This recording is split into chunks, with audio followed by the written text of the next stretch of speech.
In a quiet village, tucked away from the eyes of the world, people whispered about strange things.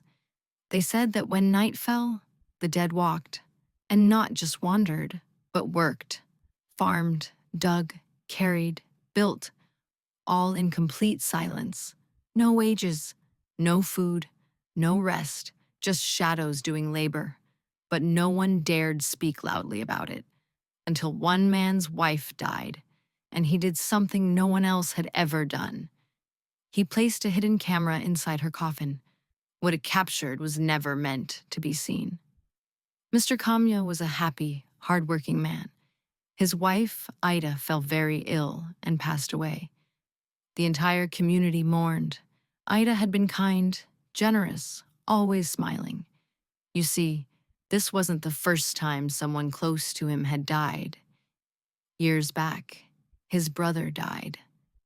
And 1 week after the funeral, Opito swore he saw the brother digging in a farm at midnight, naked, soulless, covered in dirt.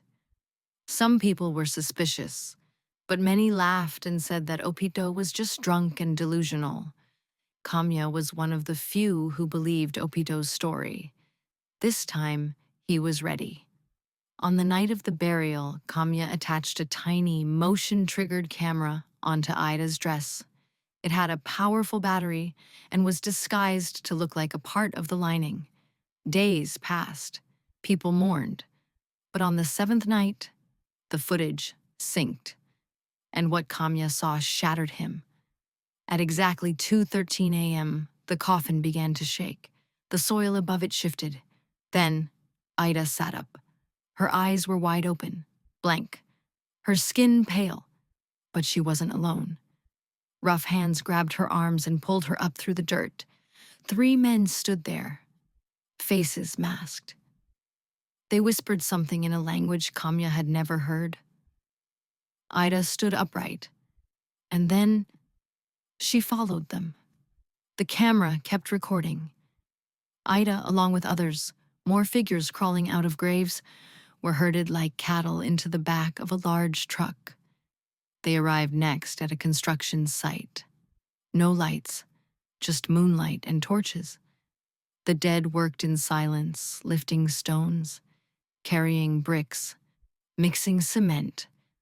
Some were taken and ordered to dig in the farms. All night, no rest. At dawn, they were taken back, buried again. Kamya watched, frozen in horror. His wife was now a worker, a slave. He went to the police, but the moment he opened the phone to show them the footage, there was nothing. The recording had completely disappeared. He searched all his files, but the video was nowhere to be seen. The next night, police set up hidden cameras around the graveyard area, but when they opened the footage the next day, there was no paranormal activity. It only displayed a normal night with nothing out of the ordinary. They called Kamya and told him to stop making up things like the drunk Opito. The police dismissed Kamya, even when he pleaded with all his might. Now, Kamya lives in sewers.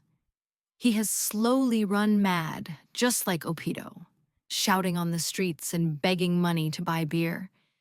It is as if he was cursed to speak the truth, but no one will believe.